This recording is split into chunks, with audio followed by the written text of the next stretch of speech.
ಸರ್ಕಾರದಲ್ಲಿ ನವೆಂಬರ್ ಕ್ರಾಂತಿಯ ಕಿಡಿ ಹೊತ್ತಿಕೊಳ್ಳುತ್ತಾ? ಎಸ್, ಡಿಕೆ ಶಿವಕುಮಾರ್ ಅವರ ಪರವಾಗಿ ಹೇಳಿಕೆ ಯಾರೆಲ್ಲ ಕೊಡ್ತಾರೋ ಅವರಿಗೆ ನೋಟಿಸ್ ಕೊಡಲಾಗ್ತಾ ಇದೆ. ತಮ್ಮ ಪರ ಹೇಳಿಕೆ ಕೊಟ್ಟವರಿಗೆ ನೋಟಿಸ್ ನೀಡುವಂತೆ ಡಿಸಿಎಂ ಡಿಕೆ ಶಿವಕುಮಾರ್ ಸೂಚಿಸಿದ್ದಾರೆ. 5 ವರ್ಷ ನಾನೇ ಸಿಎಂ ಅಂತ ಸಿದ್ದರಾಮಯ್ಯನವರು ಹೇಳ್ತಾರೆ. ಇನ್ನು ಮತ್ತೊಂದು ಕಡೆ ಹೈಕಮಾಂಡ್ ಹೇಳಿದಂತೆನೇ ಆಗತ್ತೆ ಅಂತ ಡಿಕೆ ಶಿವಕುಮಾರ್ ಅವರು ಮಾತನಾಡ್ತಾರೆ. ಹೈಕಮಾಂಡ್ ಹೇಳಿದಂತೆ ನಡೆದುಕೊಳ್ತೀವಿ ಎಂದ ಸಿದ್ದರಾಮಯ್ಯ, ಡಿಕೆಶಿ ನವೆಂಬರ್ ಕ್ರಾಂತಿಯ ಅಂತಿಮ ನಿರ್ಧಾರ ಏನಿದ್ರೂ ಕೂಡ ಹೈಕಮಾಂಡ್ ನಿಂದಲೇ ಆಗತ್ತೆ. ಹೈಕಮಾಂಡ್ ಹೇಳಿದ್ದನ್ನ ಸಿದ್ದರಾಮಯ್ಯ ಮತ್ತು ಡಿಕೆ ಶಿವಕುಮಾರ್ ಒಪ್ತಾರಾ? ಅಧಿಕಾರ ಹಂಚಿಕೆಯ ಚದುರಂಗದಲ್ಲಿ ಸಿಎಂ ಮತ್ತು ಡಿಸಿಎಂ ಇಬ್ಬರೂ ಕೂಡ ಚಾಣಾಕ್ಷತನದ ಹೆಜ್ಜೆಯನ್ನ ಇಡ್ತಾ ಇದ್ದಾರೆ. ತಮ್ಮ ಪರ ಬ್ಯಾಟಿಂಗ್ ಮಾಡಿದವರಿಗೆ ನೋಟಿಸ್ ನೀಡುವಂತೆ ಡಿಕೆ ಶಿವಕುಮಾರ್ ಸೂಚನೆಯನ್ನ ಕೊಟ್ಟಿದ್ದಾರೆ. ಈ ಮೂಲಕ ಪಕ್ಷದ ಶಿಸ್ತಿನ ಸಿಪಾಯಿ ಎಂಬ ಮೆಸೇಜ್ ಅನ್ನ ಕೊಡ್ತಾ ಇದ್ದಾರೆ ಡಿಕೆ ಶಿವಕುಮಾರ್. ನವೆಂಬರ್ನಲ್ಲಿ ಮುಖ್ಯಮಂತ್ರಿ ಆಗ್ತಾರೆ ಅಂತ ಹೇಳ್ತಾ ಇದ್ದಾರೆ ಡಿಕೆ ಶಿವಕುಮಾರ್ ಅವರ ಬೆಂಬಲಿಗರು. ಡಿಕೆಶಿ ಬೆಂಬಲಿಗರ ಮಾತಿಗೆ ಸೂಕ್ಷ್ಮವಾಗಿ ತಿರುಗೇಟನ್ನ ಕೊಡ್ತಾ ಇದ್ದಾರೆ ಸಿಎಂ ಸಿದ್ದರಾಮಯ್ಯ ಬೆಂಬಲಿಗರು. ಸಂಪುಟ ಪುನಾರಚನೆ ಆಗಲಿ ಎಂಬ ಪಟ್ಟು ಕೂಡ ಇದೆ.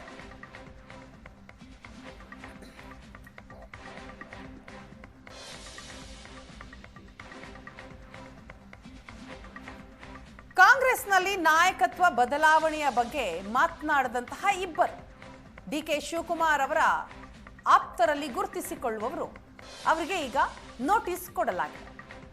ಕಾಂಗ್ರೆಸ್ ಶಿಸ್ತು ಪಾಲನಾ ಸಮಿತಿಯಿಂದ ಇಬ್ಬರಿಗೂ ಕಾರಣ ಕೇಳಿ ನೋಟಿಸ್ ಜಾರಿಯಾಗಿದೆ.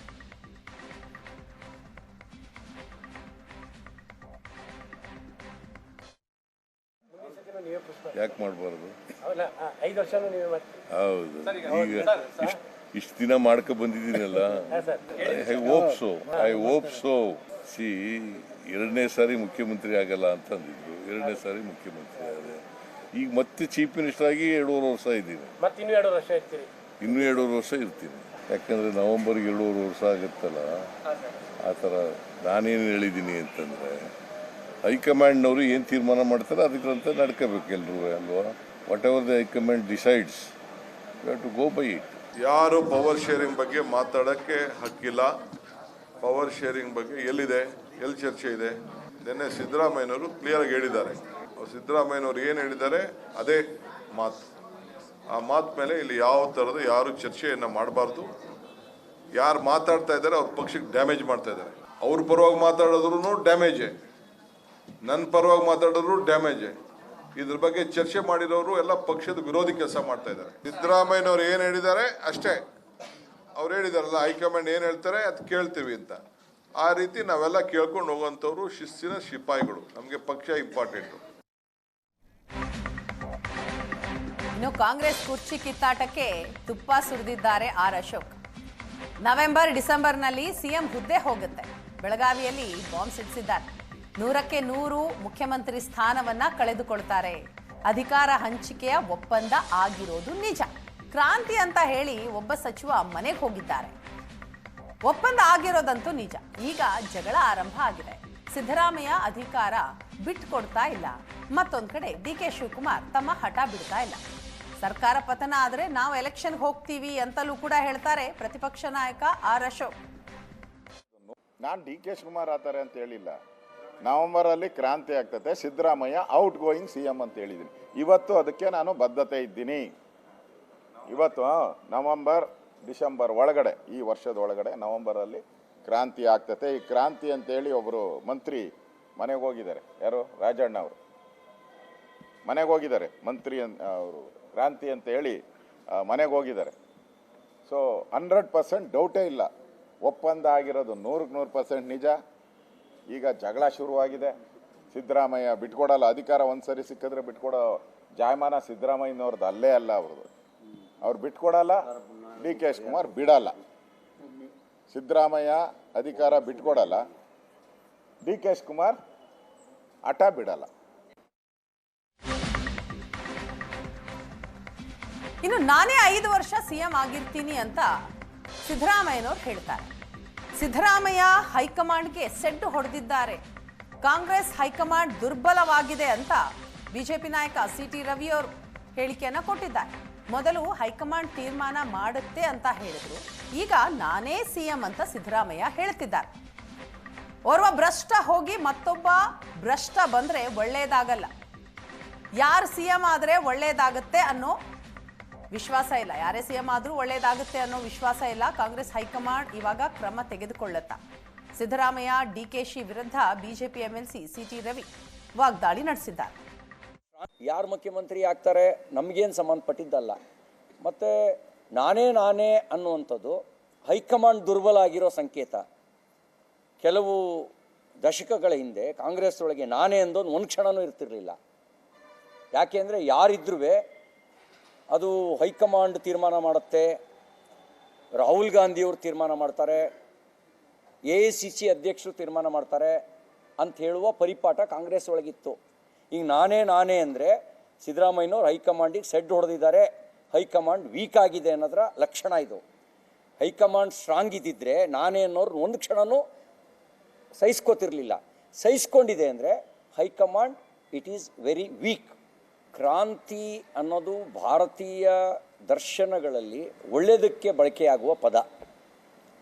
ಯಾರು ಮುಖ್ಯಮಂತ್ರಿ ಆದರೂ ರಾಜ್ಯಕ್ಕೆ ಒಳ್ಳೆಯದಾಗತ್ತೆ ಅನ್ನುವಂಥ ವಿಶ್ವಾಸ ಇಲ್ಲ. ಒಬ್ಬ ಭ್ರಷ್ಟನ ಬದಲಿಗೆ ಇನ್ನೊಬ್ಬ ಭ್ರಷ್ಟ ಬಂದರೆ ರಾಜ್ಯಕ್ಕೆ ಒಳ್ಳೆಯದಾಗೋಕ್ಕೆ ಸಾಧ್ಯನೇ ಇಲ್ಲ. ಕಾಂಗ್ರೆಸ್ಸೇ ಭ್ರಷ್ಟ ಸರ್ಕಾರ, ಕಾಂಗ್ರೆಸ್ಸೇ ಹೋಗಬೇಕು, ಆವಾಗ ಒಳ್ಳೆಯದಾಗತ್ತೆ. ಈ ಬಗ್ಗೆ ಡೀಟೇಲ್ಸ್ ಕೊಡ್ತಾರೆ ನಮ್ಮ ಪ್ರತಿನಿಧಿ ಮಾರುತೇಶ್. ಇದೀಗ ನಮ್ಮ ಜೊತೆ ಸಂಪರ್ಕದಲ್ಲಿದ್ದಾರೆ. ಮಾರುತೇಶ್, ಎಷ್ಟೇ ಎಚ್ಚರಿಕೆ ಕೊಟ್ಟರೂ ಕೂಡ ಎಚ್ಚರಿಕೆಯ ನಡುವಿನಲ್ಲಿಯೇ ಕಾಂಗ್ರೆಸ್ನ ನಾಯಕರುಗಳು, ಅದರಲ್ಲೂ DK ಶಿವಕುಮಾರ್ ಅವರ ಆಪ್ತ ವಲಯದಲ್ಲಿ ಗುರುತಿಸಿಕೊಳ್ಳುವಂಥವರೇ ನಾಯಕತ್ವದ ವಿಚಾರವನ್ನ ಮುನ್ನೆಲೆಗೆ ತರ್ತಾ ಇರುವಂಥದ್ದು. ಸೊ ಇದನ್ನ ನೋಡ್ತಾ ಹೋದ್ರೆ ನವೆಂಬರ್ ಕ್ರಾಂತಿಯ ಕಿಚ್ಚು ಕಾಂಗ್ರೆಸ್ ಪಕ್ಷದಲ್ಲಿ ಹೊತ್ತಿಕೊಳ್ಳುವಂತಹ ಲಕ್ಷಣಗಳು ಕಾಣಿಸ್ತಾ ಇದೆ ಮತ್ತೆ. ಖಂಡಿತ ವೀಣಾ, ಯಾಕೆಂದರೆ ಈ ಚರ್ಚೆಗಳು ಮೊದಲಿನಿಂದಲೂ ನಡೀತಾ ಇದ್ದಾವೆ. ಆದರೆ ಈಗ 2.5 ವರ್ಷ ಸನ್ನಿಹಿತ ಆಗ್ತಾ ಇರುವಂಥ ಈ ಸಂದರ್ಭದಲ್ಲಿ ಇಂಥ ಚರ್ಚೆಗಳು ಬರುತ್ತೆ ಮತ್ತು ಈ ಹೇಳಿಕೆಗಳು ನಿರೀಕ್ಷಿತವೂ ಹೌದು. ಆ ರೀತಿಯಾದಂಥ ಬೆಳವಣಿಗೆಗಳು ಆಗುತ್ತೆ ಅನ್ನುವಂಥ ನಿರೀಕ್ಷೆ ಸಹಜವಾಗಿ ಕಾಂಗ್ರೆಸ್ನಲ್ಲೂ ಇದೆ. ಆ್ಯಸ್ ಎ ಜರ್ನಲಿಸ್ಟ್ ಆಗಿ ನಮಗೂ ಕೂಡ ಇದೆ. ಯಾಕೆಂದರೆ 2.5 ವರ್ಷ ಒಪ್ಪಂದ ಆಗಿದೆ ಅನ್ನುವಂತಹ ಚರ್ಚೆ ಕಾಂಗ್ರೆಸ್ನ ಒಳಗಡೆನೇ ಇದೆ. ಆ ಕಾರಣಕ್ಕಾಗಿ ಮುಖ್ಯಮಂತ್ರಿಯ ಬದಲಾವಣೆ ವಿಚಾರ ಈಗ ನವೆಂಬರ್ 20ಕ್ಕೆ ಸರ್ಕಾರ ಬಂದು 2.5 ವರ್ಷ ಆಗುತ್ತೆ. ಹೀಗಾಗಿ DK ಶಿವಕುಮಾರ್ ಕೂಡ ಅಕ್ಟೋಬರ್ ಡೆಡ್ಲೈನನ್ನು ಹೇಳಿದ್ದಾರೆ. ನವೆಂಬರ್ನಲ್ಲಿ ಮುಖ್ಯಮಂತ್ರಿ ಮಾಡಬೇಕು ಅನ್ನುವಂಥ ಡಿಮ್ಯಾಂಡನ್ನು ಕೂಡ ಹೈಕಮಾಂಡ್ನ ಮುಂದೆ ಇಟ್ಟಿದ್ದಾರೆ. ಸೊ ಈ ಕಾರಣಕ್ಕಾಗಿ ಈ ಬೆಳವಣಿಗೆ ಮತ್ತು ಈ ನಿರೀಕ್ಷಿತ ಹೇಳಿಕೆಗಳು ಎಲ್ಲರೂ ನಿರೀಕ್ಷೆ ಮಾಡಬಹುದಾದಂಥದ್ದೇ. ಆದರೆ DK ಶಿವಕುಮಾರ್ ಆಗಲಿ ಸಿದ್ದರಾಮಯ್ಯನವರಾಗಲಿ ಈ ಅಧಿಕಾರ ಅಥವಾ ಮುಖ್ಯಮಂತ್ರಿ ಬದಲಾವಣೆ ವಿಚಾರಕ್ಕೆ ಸಂಬಂಧಪಟ್ಟ ಹಾಗೆ ಇಬ್ಬರೂ ಕೂಡ ಎಚ್ಚರಿಕೆ ಹೆಜ್ಜೆಯನ್ನು ಇಡ್ತಾ ಇದ್ದಾರೆ. DK ಶಿವಕುಮಾರ್ ತಮ್ಮನ್ನು ಬೆಂಬಲಿಸಿ ಮಾತನಾಡಿದಂಥವರಿಗೆ ನೋಟಿಸ್ ಕೊಡಿಸುವಂಥ ಪ್ರಯತ್ನವನ್ನು ಮಾಡಿದ್ದಾರೆ. ಈಗಾಗಲೇ ಕುಣಿಗಲ್ ಶಾಸಕರಾಗಿರುವಂಥ ರಂಗನಾಥ್ಗೆ ನೋಟಿಸ್ ಕೊಡಲಾಗಿದೆ, ಮಾಜಿ ಸಂಸದರಾದಂಥ ಶಿವರಾಮೇಗೌಡರಿಗೂ ನೋಟಿಸ್ ಕೊಡಲಾಗಿದೆ. ಇನ್ನೊಂದು ಕಡೆ ಸಿದ್ದರಾಮಯ್ಯನವರು ಹೈಕಮಾಂಡ್ ಹೇಳಿದ ಹಾಗೆ ಕೇಳ್ತೀವಿ ಅನ್ನುವಂಥ ಹೇಳಿಕೆಯ ಜೊತೆಗೆ ಇನ್ನೂ 2.5 ವರ್ಷ ನಾನೇ ಮುಖ್ಯಮಂತ್ರಿ ಅನ್ನುವಂಥದ್ದನ್ನು ಕೂಡ ತಿಳಿಸುವಂದರೆ ಸೂಚ್ಯವಾಗಿ ಹೈಕಮಾಂಡ್ ನನ್ನನ್ನು ಬದಲಾವಣೆ ಮಾಡೋಲ್ಲ ಅನ್ನುವಂತಹ ಸೂಚ್ಯವಾಗಿ ಹೇಳುವಂಥ ಪ್ರಯತ್ನವನ್ನು ಕೂಡ ಸಿದ್ದರಾಮಯ್ಯನವರು ಮಾಡ್ತಾ ಇದ್ದಾರೆ. ಆದರೆ ವಿಪಕ್ಷವಾಗಿ BJP ಇದನ್ನು ಪದೇ ಮುನ್ನೆಲೆಗೆ ತರ್ತಾ ಇದ್ದಾರೆ. ಮೂಡ ಪ್ರಕರಣ ಆದಾಗಲೂ ಕೂಡ BJP ಇಂಥದ್ದೇ ಒಂದು ಆರೋಪಗಳನ್ನು ಮಾಡ್ತಾ ಇತ್ತು. ಮುಖ್ಯಮಂತ್ರಿಗಳು ನಮ್ಮ ಮೈಸೂರಿಗೆ ತನಕ ಪಾದಯಾತ್ರೆ ನಡೆಯುವ ಮುಂಚೆಯೇ ರಾಜೀನಾಮೆ ಕೊಡ್ತಾರೆ ಅನ್ನುವಂಥ ಟೀಕೆಗಳನ್ನು ವಿಜೇಂದ್ರ ಮಾಡಿದ್ರು. ಈಗ ಅಶೋಕ್ ಅವರು ಹೇಳ್ತಾ ಇದ್ದಾರೆ ಅಧಿಕಾರದ ಒಪ್ಪಂದ ಆಗಿದೆ, ನಿಶ್ಚಿತವಾಗಿಯೂ ನವೆಂಬರ್-ಡಿಸೆಂಬರ್ನಲ್ಲಿ ಮುಖ್ಯಮಂತ್ರಿ ಬದಲಾವಣೆ ಆಗುತ್ತೆ ಅನ್ನುವಂಥ ಮಾತನ್ನು ಅವರು ಈಗಲೂ ಕೂಡ ಚಾಲೆಂಜರ್ ರೀತಿಯಲ್ಲಿ ಹೇಳ್ತಾ ಇದ್ದಾರೆ. ಅಂದರೆ ವಿಪಕ್ಷವಾಗಿರುವಂಥ BJP ಕೂಡ ಆಡಳಿತ ಪಕ್ಷದಲ್ಲಿ ನಡೀತಾ ಇರುವಂತಹ ನಾಯಕತ್ವದ ಬದಲಾವಣೆ ವಿಚಾರದ ಬೆಳವಣಿಗೆಗಳಿಗೆ ಒಂದಷ್ಟು ತುಪ್ಪ ಸುರಿಯುವಂಥ ಕೆಲಸವನ್ನು ಮಾಡ್ತಾ ಇದ್ದಾರೆ. ಹೀಗಾಗಿ ಕಾಂಗ್ರೆಸ್ನ ವಲಯದಲ್ಲಿರ್ತಕ್ಕಂತಹ ಕಿಚ್ಚು ಒಂದು ಕಡೆಯಾದರೆ ಅದಕ್ಕೆ ಇನ್ನಷ್ಟು ಬೆಂಕಿ ಹಚ್ಚಿ ಕಿಚ್ಚನ್ನು ಹೆಚ್ಚು ಮಾಡುವಂಥ ಪ್ರಯತ್ನ BJP ನಾಯಕರು ಕೂಡ ಮಾಡ್ತಾ ಇದ್ದಾರೆ ಮತ್ತು ನಾಯಕತ್ವದ ಬದಲಾವಣೆ ವಿಚಾರವನ್ನು ಬಳಸಿಕೊಂಡು ಸರ್ಕಾರವನ್ನು ಟೀಕಿಸುವಂಥದ್ದು ಕೂಡ ಆಗ್ತಾ ಇದೆ. ಅಂದರೆ ಸರ್ಕಾರ ಬಂದಾಗಲಿಂದಲೂ ಕೂಡ ಈ ಬದಲಾವಣೆ ವಿಚಾರಗಳು ನಾಯಕತ್ವದ ವಿಚಾರಗಳ ಚರ್ಚೆ ಆಗ್ತಿದೆ ವಿನಃ ಸರ್ಕಾರದ ಆಡಳಿತ ವೈಖರಿಯ ಬಗ್ಗೆ ಇರ್ಬೋದು, ಡೆವಲಪ್ಮೆಂಟ್ನ ಬಗ್ಗೆ ಇರ್ಬೋದು, ಈ ವಿಚಾರಗಳು ಹೆಚ್ಚು ಚರ್ಚೆ ಆಗ್ತಾ ಇಲ್ಲ. ಕಾಂಗ್ರೆಸ್ ಯಶಸ್ವಿಯಾಗಿ 5 ಗ್ಯಾರಂಟಿಗಳನ್ನು ನೀಡಿದರೂ ಕೂಡ ಗ್ಯಾರಂಟಿಗಳ ಬಗ್ಗೆ ಯಾರು ಚರ್ಚೆ ಮಾಡಲ್ಲ. ಕಾಂಗ್ರೆಸ್ನಲ್ಲಾಗಲಿ BJPಯಲ್ಲಾಗಲಿ ನಾಯಕತ್ವದ ಬದಲಾವಣೆಯ ವಿಚಾರಗಳೇ ಹೆಚ್ಚು ಚರ್ಚೆಗೆ ಬರುತ್ತೆ, ಹೆಚ್ಚು ಮುನ್ನೆಲೆಗೆ ಬಂದು ಚರ್ಚೆಗೆ ಒಳಪಡ್ತಾ ಇದೆ. ಹೀಗಾಗಿ ಸರ್ಕಾರಕ್ಕೆ ಒಂದು ರೀತಿ 2.5 ವರ್ಷದಲ್ಲಿ 5 ಗ್ಯಾರಂಟಿಯನ್ನು ನೀಡಿಯೂ ಕೂಡ ಒಂದು ರೀತಿಯಾದಂಥ ಆಡಳಿತ ವಿರೋಧಿಯಾದಂಥ ಅಂಶಗಳು ಕೂಡ ಸೇರಿಕೊಂಡು ಸರ್ಕಾರಕ್ಕೆ ನೆಗೆಟಿವ್ ಆಗ್ತಾ ಇದೆ.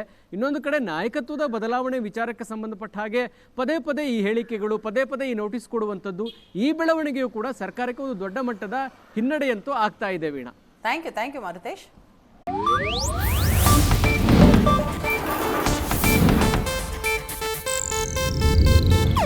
ಇದು ಏಷ್ಯಾನೆಟ್ ನ್ಯೂಸ್ ನೆಟ್ವರ್ಕ್ ಪ್ರಸ್ತುತಿ.